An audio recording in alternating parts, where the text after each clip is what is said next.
Hi hello నమస్తే welcome to I dreams. నేను మీ Madhuri. Sugar వ్యాధి మనకి ఇప్పుడు తరచూ కూడాను 30 ఏళ్ళు నిండిన వాళ్ళలో ఎక్కువగా బాధిస్తున్న వ్యాధి. మరి ఈ వ్యాధిని నియంత్రించుకోవచ్చా? ఒకవేళ వచ్చిన తర్వాత దీన్ని ఎలా కంట్రోల్ చేసుకోవాలి? ఎటువంటి మెడిసిన్స్ యూస్ చేసుకోకుండా ఆ మెడిసిన్స్ని ఆపి, అంటే మెడిసిన్స్ ఎవరైతే యూస్ చేస్తున్నారో ఆ మెడిసిన్స్ ఆపి, లేదు అంటే కంప్లీట్గా మెడిసిన్స్ని పక్కన పెట్టి ఎలా ముందుకెళ్ళాలి? అలాగే ఇంట్లోనే మనకు దొరికిన చిన్న చిన్న వస్తువులతో మనకి షుగర్కి ట్రీట్మెంట్ మనం ఇంట్లోనే ఎలా చేసుకోవాలి, ఇవన్నీ చెప్పడానికి డాక్టర్ శ్రీఎల్ వెంకట్రావు గారు మనతో పాటు ఉన్నారు. ఆయన అడిగి తెలుసుకుందాం. నమస్తే సార్. నమస్తే డాక్టర్ గారు, షుగర్ వ్యాధి ఇప్పుడు 30లో పడ్డారు అంటే వాళ్ళకి మ్యాక్సిమంగా కనిపిస్తున్న ఒక వ్యాధి. అది ఏంటి అంటే జీవన శైలిలో బీపీ షుగర్లు ఎలా అయిపోయాయి అంటే, ఒక బీపీయా షుగరా ఓకే అది కామన్, జలుబు దగ్గు ఎలా వస్తుందో అవి కూడా అంత కామన్ అయిపోయాయి. కాకపోతే అవి లాంగ్ టర్మ్లో మనిషి శరీరం పైన, మనిషి ఆరోగ్యం పైన తీవ్ర ప్రభావం చూపిస్తున్నాయి. మరి అయితే షుగర్ వ్యాధికి సంబంధించి మనకి రివర్స్ షుగర్ని ఎలా చేసుకోవాలి, అలాగే షుగర్ వ్యాధిని ఒక్కసారి మనం డయాగ్నోస్ చేసిన తర్వాత దానికి ఎలాంటి రెమెడీస్ యూస్ చేయాలంటారు? షుగర్ అనేది అది అసలు జబ్బే కాదు, మనం కొనుక్కు తెచ్చుకుందే. మన పూర్వీకులు ఒక తరం ముందుకు వెళ్తే చక్కగా నడిచేవారు. ఆటోలు లేవు, బస్సులు లేవు, నడిచేవారు. నడిచినంతకాలం షుగర్ లేదు కదా. పోయి నడుస్తూ నాకుతో పాటు సైకిల్ దొక్కేవారు. అసలు ఇప్పుడు ఎవరైనా సైకిల్ దొక్కేవాళ్ళు ఉన్నారా? గ్రామాల్లో కానీ పట్టణాల్లో కానీ ఎవరైనా సైకిల్ దొక్కేవాళ్ళు ఉన్నారా? అంతే. ఎక్కడము చివరికి రైతులు, వ్యవసాయ కూలీలు కూడా ఇంటి దగ్గర బయలుదేరి పొలం గట్టు దాకా బైక్ మీద వెళ్ళటం, ఇంకా ధనిక వర్గాలు అయితే కారులో వెళ్తాం. మరి ఇంకా వ్యాయామం ఎక్కడుంది అంటే మనం కొనుక్కు తెచ్చుకుంది కదగా. వ్యవసాయ కూలీలు గతంలో ఇంటి దగ్గర నుంచి పొలం వరకు నడిచి వెళ్ళేవారు. ఈ రోజున వ్యవసాయ కూలీలు ఏమంటున్నారు? అయ్యా ఆటో పెట్టండి, ఆటోలో ఎక్కొస్తామంటున్నారు. అంటే పొలం దాకా ఊరి నుంచి వాళ్ళ ఇంటి నుంచి ఆటోలో, ఆటో కాకపోతే ట్రాక్టర్ పెట్టమంటున్నారు.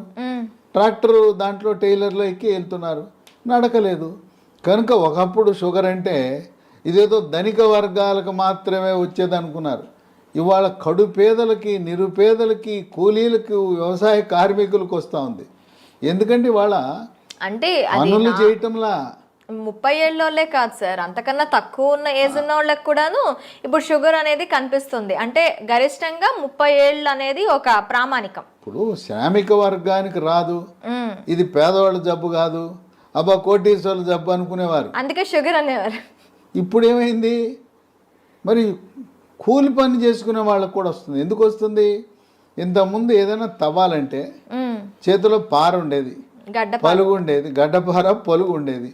ఇవాళ బరువులు మోసేవారు. ఇప్పుడు ఏమీ లేదు, బరువులు ఎత్తాలంటే మిషను, చేత్తో బరువులు ఎత్తే పని లేదు.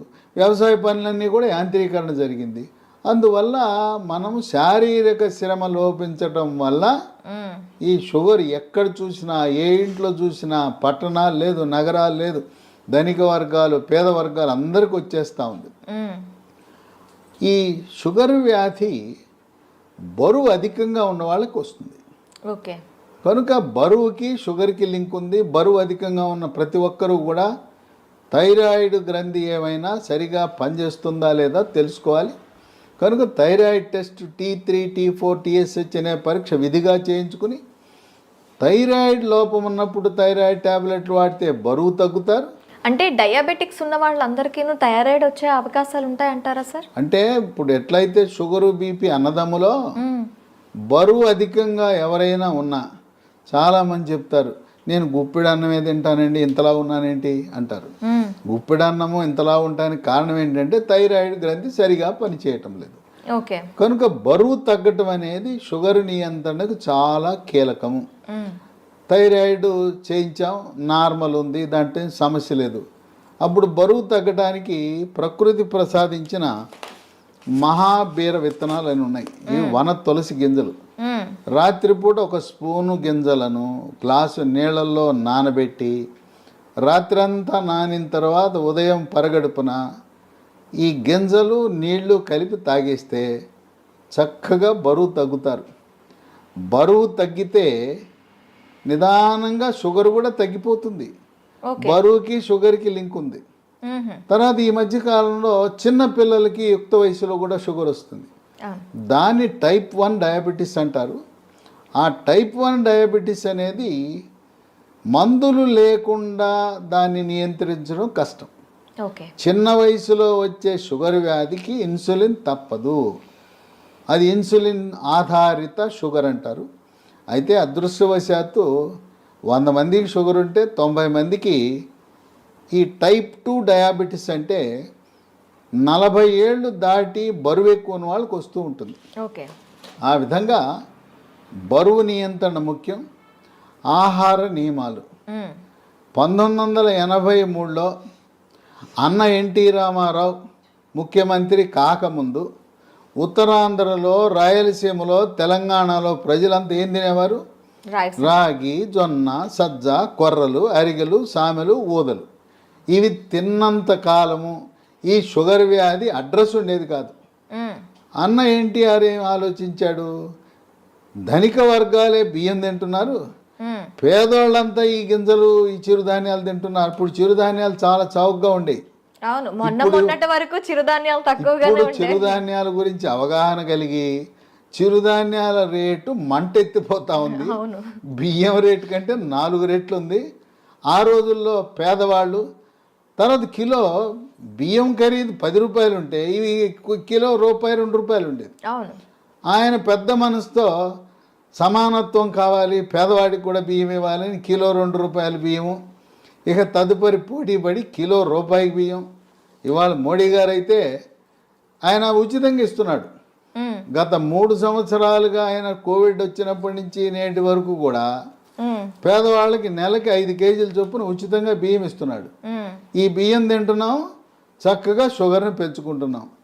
బియ్యము మానేస్తే పోని బియ్యం తిన్నారంటే పూర్వకాలం దంపుడు బియ్యం ఉండేది. ఇవాళ రోళ్ళు లేవు, రోకళ్ళు లేవు, దంపుడు లేదు. దంపుడు బియ్యం అసలు ఎక్కడ కనిపించట్లేదు. అంటే మార్కెట్లో లభిస్తున్నాయి దంపుడు బియ్యం, కొంచెం ఖరీదు ఎక్కువ. దంపుడు బియ్యము, ఎర్ర బియ్యము, రెడ్ రైసు, ఇలాంటివి బ్రౌన్ రైసు తింటే కొంతలో కొంత మేలు జరుగుతుంది. దీని బదులుగా బ్లాక్ రైస్ అని ఒకటి ఉంది, అది కూడా కొంత మేలే. అసలు అన్నం మానేస్తే షుగరే ఇంక మన జోలికే రాదు. తర్వాత కొంతమంది పాపం తెలవక నాకు షుగర్ వచ్చింది అందుకని అన్నం మానేసి గోధుమల జోలికి వెళ్ళాను అంటారు. గోధుమ రొట్టె వేసుకుంటున్నా, గోధుమ అన్నం తింటున్నా, గోధుమ రవ్వతో ఉప్మా చేసుకున్నా అన్న. గోధుమల వల్ల షుగర్ ఇంకా పెరిగిపోతుంది. అన్నములో, వరి అన్నములో ఉండే పిండి పదార్థం కంటే గోధుమలో రెట్టింపు ఉంది. కనుక మనకి 2 శత్రువులు ఉండారు. దక్షిణ భారతంలో మనం తినే వరి అన్నము, ఉత్తర భారత వాసులు తినే గోధుమలు. ఈ 2 మన దేశంలో ఎక్కువ మంది తినేది ఇదే. పేద, ధనిక అన్ని వర్గాలు తినేది. ఈ రెండింటినీ మానేసి రాగి, జొన్న, సజ్జ, కొర్రలు, అరిగెలు, సామెలు, ఊదలు జావరూపాన అన్నమో లేదు పిండి చేసి పుల్కాలు, రొట్టెలు చేసుకుని తింటే షుగర్ పరారవుతుంది, అసలు షుగరే రాదు. కనుక మనం తీసుకునే ఆహార నియమాలు అనేది చాలా ముఖ్యం. వీటితో పాటు వ్యాయామం చేయాలి. నడక ముఖ్యం. యోగా, ప్రాణాయామము, ధ్యానము, నడక. ఇప్పటికైనా షుగర్ ఉన్నవాళ్ళు మీకు బైక్ ఉండొచ్చు కాక, కారు ఉండొచ్చు కాక, ఉన్న ఒక సైకిల్ కొనండి, కొత్త సైకిల్ కొని తొక్కండి. సైకిల్ తొక్కితే పోనీ బయట తొక్కడం వీలు కాకపోతే ఇప్పుడు కూడా కొంతమంది సైకిల్ స్టాండ్ వేసి ఇంట్లోనే తొక్కుతుంటారు, స్టాండ్ వేసి తొక్కుతుంటారు. సైకిల్ తొక్కితే బరువు తగ్గుతారు, మోకాళ్ళ నొప్పులు తగ్గుతాయి, కండరాల నొప్పులు తగ్గుతాయి, షుగర్ కూడా నియంత్రణలోకి వస్తుంది. మన ఇంట్లో వాషింగ్ మెషిన్ ఎట్లా ఉంటుందో, బట్టలు ఉతికే మిషన్, టీవీలు ఉంటాయి, గేజర్ ఉంటుంది, అట్టాగే వెయింగ్ మెషిన్ కూడా ఉండాలి. ప్రతిరోజు ఇంట్లో ఉన్న ప్రతి ఒక్కరు కూడా బరువు చూసుకోవాలి. ఇది ఎక్కడా కనపడదు. వాషింగ్ మెషిన్ కొన్నవాళ్ళు వెయింగ్ మెషిన్ ఎంత ఉంటుంది చూడండి. వెయింగ్ మెషిన్తో మరీ ముఖ్యంగా షుగర్ ఉన్నవాళ్ళు వెయింగ్ మెషిన్ తప్పనిసరి. దాంతోపాటు ప్రతిరోజు మన షుగర్ ఎంత ఉందో చూసుకునే చిన్న పెద్ద ఖరీదు ఉండదు, 700 రూపాయలు. గ్లూకోమీటర్ అనే పరికరము, దాంతో చూసుకోవాలి. అట్లాగే షుగర్ నియంత్రణ గత 3 నెలలుగా ఎలా ఉన్నది అని చేసే ఒక పరీక్ష ఉన్నది. దాని పేరు HbA1c పరీక్ష. ఆ పరీక్ష 3 నెలలకు ఒకసారి చేసినప్పుడు 7 కంటే తక్కువ ఉంటే నియంత్రణ బాగున్నది అని అర్థమవుతుంది. ప్రతి మంత్లో కూడా చేస్తారా సార్ ఇది? కాదు, 3 నెలలకు ఒకసారి చేయాలి. ఓకే. ప్రతి నెల అవసరం లేదు, 3 నెలలకు ఒకసారి. మా ఇంటి పక్కనే ల్యాబొరేటరీ ఉందని గ్లూకోమీటర్ కొంట మాత్రం మానకూడదు. మన ఇంటి పక్కన ల్యాబొరేటరీ ఉంటే HbA1c పరీక్ష చేయించుకోండి. ఈ చిరుధాన్యాల గురించి చెప్పాను. చిరుధాన్యాలతో చేసే బిస్కెట్లు, చాక్లెట్లు అందుబాటులోకి వచ్చినాయి. లీ హెల్త్ అనే కంపెనీ వాళ్ళు మిల్లీ కుక్కీస్ అని బిస్కెట్లు తయారు చేశారు. ఓకే. ఇవి 3 పూట్ల 3 తినచ్చు. ఈ బిస్కెట్లు తింటే షుగర్ పెరగదు. అట్లాగే చాక్లెట్ రూపాన మిల్లీ న్యూట్రీ బార్ అని, ఇవి తయారు చేసేది కేంద్ర ప్రభుత్వ అధీనంలో ఉండే సంస్థ, మార్కెటింగ్ చేసేది లీ హెల్త్ అనే కంపెనీ. ఓకే. ఇవి కూడా షుగర్ ఉన్న వాళ్ళు తినటం చాలా మేలు జరుగుతుంది. ఇవి కావాల్సిన వాళ్ళకి ఒక నంబర్ ఇస్తాను, వాళ్ళకి ఫోన్ చేయండి. 9502897374. ఓకే. 9502897374. ఓకే. కనుక ఈ చిరుధాన్యాలు ఈరోజు మనకు చాలా కీలక పాత్ర పోషిస్తున్నాయి. చిరుధాన్యాలు నమ్ముకోండి. షుగర్కి అసలు మందులు అవసరం లేదు. అయితే ఇంట్లో మనకి ఏమైనా ఉన్నాయా సార్ చిట్కాలు? ఇంట్లో చిట్కాలు ఉన్నాయి.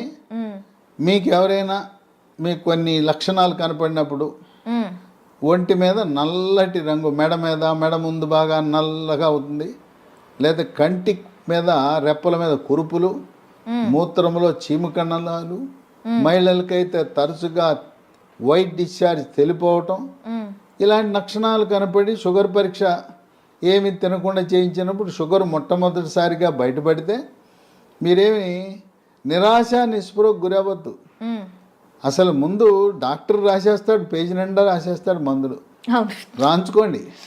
ఆయన కొనమంటే సార్ డబ్బులు లేవండి తర్వాత కొంటానండి. ఎందుకంటే డాక్టర్ రాసి ఇచ్చినాక నా మందుల షాప్ ఉంది అక్కడే కొని అంటాడు. మీరు ఆయన ఎందుకు ఇబ్బంది పెట్టడం? నేను వాడనంటే బాధపడతాడు. డాక్టర్ రాసిస్తాడు, మీరు వాడద్దు, మందులు కొనద్దు, డబ్బులు లేవని చెప్పండి, అప్పు ఇస్తానంటే అప్పు తీసుకోనని చెప్పండి. అసలు మందులే అవసరం లేదు. టైప్ 2 డయాబెటీస్ కొత్తగా బయటపడితే మందులు లేకుండా నియంత్రించవచ్చు. బరువు తగ్గండి, ఆహార నియమాలు పాటించండి. నేను చెప్పినట్టుగా అన్నముకి గోధుమలకు స్వస్తి పలికి మనం కేవలం చిరుధాన్యాలు మాత్రమే వాడుతూ ఇంట్లో వాడుకోవటానికి 10 రకాల గృహ వైద్యాలు, చిట్కా వైద్యాలు, హోమ్ రెమెడీస్ ఉన్నాయి. 10 అవసరంలా. మీకు నచ్చినవి మెచ్చినవి 1, 2, 3 చూసుకోండి. మీకు ఏది బాగుంటే వాడండి. బ్రహ్మాండంగా ట్యాబ్లెట్లు లేకుండా, ఇన్సులిన్ లేకుండా 100కి 100 పాళ్ళు షుగర్ నియంత్రణ అవుతుంది. అంతేకాదు మాకు తెలవకుండా పిచ్చాళ్ళలాగా మేము మొదలెట్టేసామండి, డాక్టర్ గారు రాసి ఇచ్చాడు, గత 3 ఏళ్ళగా 4 ఏళ్ళగా మేము వాడుతున్నామంటే 5 సంవత్సరాలుగా ట్యాబ్లెట్ వాడుతున్న వాళ్ళకు కూడా షుగర్ని రివర్స్ చేయొచ్చు, డయాబెటీస్ని రివర్స్ చేయొచ్చు. ఇది వైద్య పరిశోధనలో నిర్ధారించడం జరిగింది. ఇక 15-20 ఏళ్ళు ఉంటే డోస్ తగ్గించవచ్చు, ట్యాబ్లెట్ల డోస్ తగ్గించవచ్చు, ఇన్సులిన్ డోస్ తగ్గించవచ్చు, కానీ పూర్తిగా మానలేం. గృహ వైద్యాలు 10 ఉన్నాయి. మొట్టమొదటిది తమలపాకు. తమలపాకు పొద్దున ఒక 2 తమలపాకులు, రాత్రి ఒక తమలపాకులు ఉట్టిది నవలాలి, దాంట్లో ఏం వేసుకోకూడదు.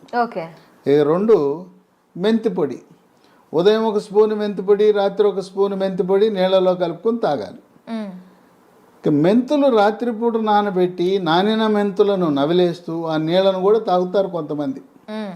ఇదే కాకుండా మెంతులు 250 గ్రాములు, వాము 100 గ్రాములు, నల్ల జీలకర్ర 50 గ్రాములు.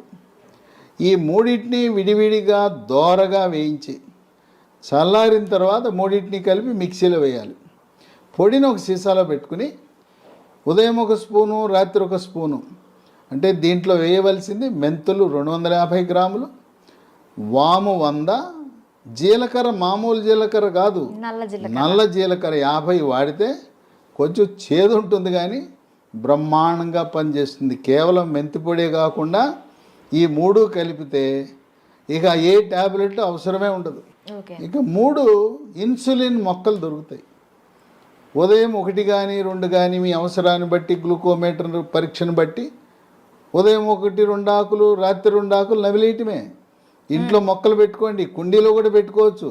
ఓకే. నేల లేకపోయిన వాళ్ళు అపార్ట్మెంట్ వాళ్ళు కూడా కుండీలో పెట్టుకోండి, ఇన్సులిన్ మొక్కను పెంచుకోండి, అవి మీ షుగర్ని నియంత్రిస్తాయి.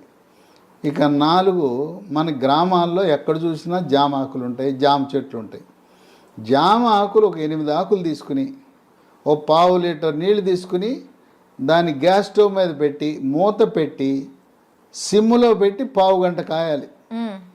జామ ఆకుల రసం నీళ్ళలోకి దిగి తెల్లగా ఉండే నీళ్లు కొంచెం గోధుమ రంగులోకి మారుతాయి. అవి ఉదయము రాత్రి జామ ఆకుల ఈ రసాన్ని తాగితే బ్రహ్మాండంగా నియంత్రించబడుతుంది.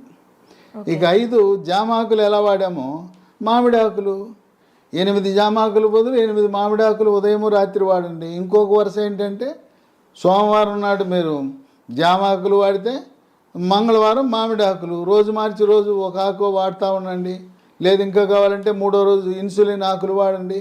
ఇంకా నేను చెప్పాల్సిన అవసరం లేదు. ఒకసారి మీకు సూచిస్తే నాకంటే ఎక్స్పర్ట్లు మీరు ఈ చిట్కాలను ఎలా వాడాలి అనేది నేను చెప్పాల్సిన అవసరం లేదు. మీరే ఇంకా 10 మందికి చెప్పగలుగుతారు. ట్యాబ్లెట్ అవసరం లేదు. చిట్కాల గురించి మీరే ఇంకా మీ స్వీయ అనుభవాన్ని 10 మందికి పంచివ్వగలుగుతారు. ఇక 6 కాకరకాయ. కాకరకాయ రసము ఉదయము రాత్రి కొన్ని సందర్భాల్లో కాకరకాయ దొరకవు సీజన్ బట్టి.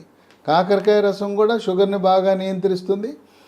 కాకరకాయ దొరకకపోతే హిమాలయ కంపెనీ వాళ్ళు కరేలా అనే ట్యాబ్లెట్ తయారు చేశారు కాకరకాయ నుంచి. ఉదయం 1 ట్యాబ్లెట్ రాత్రి 1 ట్యాబ్లెట్ వేసుకోవచ్చు. అమ్మో మెంతిపొడి నేను తినలేకపోతున్నానండి చేదుగా ఉంటుందని అనే వాళ్ళకి ఇదే హిమాలయ కంపెనీ వాడు మేతి అని ఒక ట్యాబ్లెట్ తయారు చేశాడు. దాని పేరు మేతి. కంప్లీట్గా మనకి ఆయుర్వేద ప్రోడక్ట్స్ ఇవి. అది పొద్దున 1 ట్యాబ్లెట్ రాత్రి 1 ట్యాబ్లెట్ మెంతుల నుంచి చేసిన ట్యాబ్లెట్ వేసుకుంటే షుగర్ నియంత్రణ జరుగుతుంది. ఇక 7 ఆకాశ పండు, షుగర్ బాదం, స్కై ఫ్రూట్. ఇవి భారతదేశంలో లక్షలాది మంది వాడుతున్నారు. ఇదేంటి ఆకాశ పండు అని పేరెట్టారు ఎందుకంటే పెద్ద చెట్టు 100 అడుగులు ఎత్తి పెరుగుతుంది. దీనికి కాయ రాగానే కాయ నేలంక చూడకుండా పైకి చూస్తుంది. ఆ కాయ పైకి చూస్తుంది కనుక దీని ఆకాశం వెంక కాయ చూస్తుంది కనుక ఆకాశ పండు అని. ఇది షుగర్ని తగ్గిస్తుంది కనుక షుగర్ బాదం అని పెట్టారు. ఇవి గింజలు లభిస్తాయి. 2 గింజలు, పొద్దున 1 గింజ రాత్రి 1 గింజ. ఆకాశ పండు యొక్క గింజ పై నుండే గోధుమ రంగు పొరను తొలగించి తెల్లగా ఉంటుంది లోపలికి. ఆ గింజని ట్యాబ్లెట్ మింగినట్టు మింగాలి. అది ఏమన్నా నవిలారా కషాయమే, అంత చేదు అధికంగా ఉంటుంది. దీనివల్ల అనేక మంది ప్రయోజనం పొందారు. ఇక 8 పన్నీర్ పూలు విత్తనాలు అని ఉంటాయి. వీటిని 15 విత్తనాలు రాత్రిపూట 1 గ్లాసు నీళ్ళలో వేసి నానబెట్టాలి. పొద్దున్నే చింతపండు నుంచి మనం పులిహార చేసుకోవడానికి చింతపండు రసం ఎలా తయారు చేస్తాం, పిసుకుతామా? అలా గింజలను పిసికేస్తే రసం వస్తుంది. రసం వచ్చిన తర్వాత వడపోసి ఆ నీళ్లు తాగితే బ్రహ్మాండంగా పన్నీర్ పూలు ఈ రసంతో కూడా షుగర్ నియంత్రణ బాగా జరుగుతుంది. 9 పనస పొడి. దోరగా పండింది, పచ్చిదేమో పనస పండు ఆకుపచ్చ రంగు, పండితే పసుపు రంగు ఉంటుంది. మధ్యస్థంగా ఉండే పనస పండు తొనలని వాటిని గింజ తీసి తొనలు ముక్కలు ముక్కలుగా చేసి ఆ తొనల ముక్కలను ఎండబెట్టి పొడి చేసి ఉదయము మధ్యాహ్నము రాత్రి ఒక్కొక్క పూట 30 గ్రాముల చొప్పున టిఫిన్లోను అన్నంలోను 3 పూట్ల వాడితే ఇవి ట్యాబ్లెట్ లాగా పనిచేస్తే. పనస పొడి మాకు ఈ ఓపిక లేదండి, పనసకాయలు తెచ్చుకోలేము ఎండబెట్టుకోలేమనే ఒకరికి అమెజాన్లో ఇది దొరుకుతుంది. దీన్ని జాక్ ఫ్రూట్ అంటారు. జాక్ ఫ్రూట్ 365 అనే బ్రాండ్తో పనస పొడి లభిస్తుంది. అది కొని వాడుకోవచ్చు. ఇక 10 వేప చెట్లు ఎక్కడ పడితే అక్కడ ఉంటాయి. వేప ఆకులు వాటిని ఆకు నుంచి బెరడు నుంచి వేరు వరకు కూడా మంచి ఔషధ. వేప ఆకుల వినియోగం ఉదయము రాత్రి వేప ఆకులు నవిలేస్తే, అంటే ఇక్కడ మనం ఒకటి గమనించాలి. షుగర్ తీగా ఉంటుంది కదా, తీయటి జబ్బు మనకు వచ్చింది, మన విరుగుడు ఏమేస్తున్నాం, చేదేస్తాం. తీయదానికి, తీయని జబ్బుకి చేదు మందులు వేస్తున్నాం, చేదు చిట్కాలు వాడుతున్నాం. చూడండి, అన్నీ కూడా ఏది చూసినా చేదు కషం. అదేమో షుగర్ జబ్బు, షుగర్ని తీపిని చేదుతో విరుగుడు విధంగా మనం చేస్తున్నాం. కనుక షుగరు వచ్చిందని ఏమీ దిగులు పడద్దు. మీ యొక్క వైవాహిక జీవితానికి కానీ పిల్లలు పుట్టడానికి కానీ ఎటువంటి ఇబ్బంది ఉండదు. కొంతమందికి ఒక అనుమానం ఉంటుంది, అమ్మాయికి చిన్న వయసులోనే షుగర్ వచ్చిందంట, పెళ్లి చేసుకుంటే నా వారసులు పుడతారో లేదో అని అనుమానం ఉంటుంది. చిన్న వయసులో టైప్ 1 డయాబెటీస్ వచ్చిన మగవ పిల్లలు కానీ ఆడపిల్లలను కానీ ఎటువంటి సంకోచము లేకుండా వివాహం చేసుకోవచ్చు.